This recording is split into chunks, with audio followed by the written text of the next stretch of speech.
কেন্দ্র দখল করে এমপি হতে চাই না। লক্ষ্মীপুর যার অর্থাৎ রামগতি কমলনগর আসনে ধানের শীষের প্রার্থী আশরাফ উদ্দিন নিজান বলেন, একটি পক্ষ নির্বাচনে জিততে নানা অপকৌশল ও ষড়যন্ত্রের আশ্রয় নিচ্ছে বলে গুঞ্জন পাচ্ছি।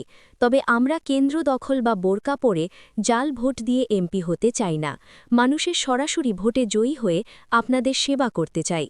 রোববার বিকালে নির্বাচনকে সামনে রেখে নিজ আসনে ধানের শীষের গণমিছিল ও পথসভায় তিনি এসব কথা বলেন।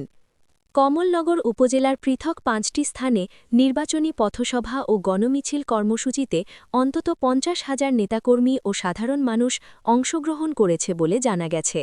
আশরাফ উদ্দিন নিজান বলেন, আমরা একটি ইনসাফ কায়েমের বাংলাদেশ গড়ার লক্ষ্যে দীর্ঘ ১৭ বছর লড়াই সংগ্রাম করেছি।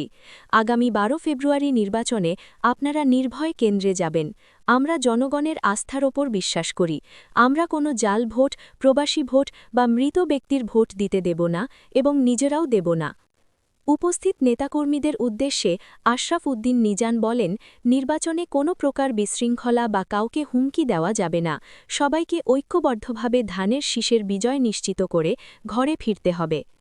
এর আগে একই দিন বেলা ৩টে উপজেলার তোরাবগঞ্জ বাজার থেকে বিশাল এক গণমিছিল বের করা হয়। মিছিলটি লক্ষ্মীপুর রামগতি আঞ্চলিক সড়কের বিভিন্ন অংশ প্রদক্ষিণ করে।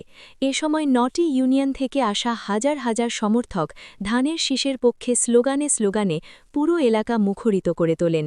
তোরাবগঞ্জ ছাড়াও করইতলা বাজার, চর লরেন্স বাজার, হাজিরহাট বাজার ও করুণানগর বাজারে পৃথক পথসভা অনুষ্ঠিত হয়। কর্মসূচিতে উপস্থিত ছিলেন রামগতি উপজেলা বিএনপির সাবেক প্রধান শারাফুদ্দিন আজাদ সোহেল, সাবেক সহপ্রধান মীর আক্তার হোসেন বাচ্চু, কমলনগর উপজেলা বিএনপির সভাপতি নুরুল হুদা চৌধুরী, সাধারণ সম্পাদক এম দিদার হোসেন, কেন্দ্রীয় কৃষক দলের যুগ্ম আহ্বায়ক ফখরুল আলম নাহিদ এবং রামগতি উপজেলা বিএনপির সদস্য আ ন মঞ্জুর মোর্শেদ সহ স্থানীয় অঙ্গ সংগঠনের শীর্ষ নেতারা।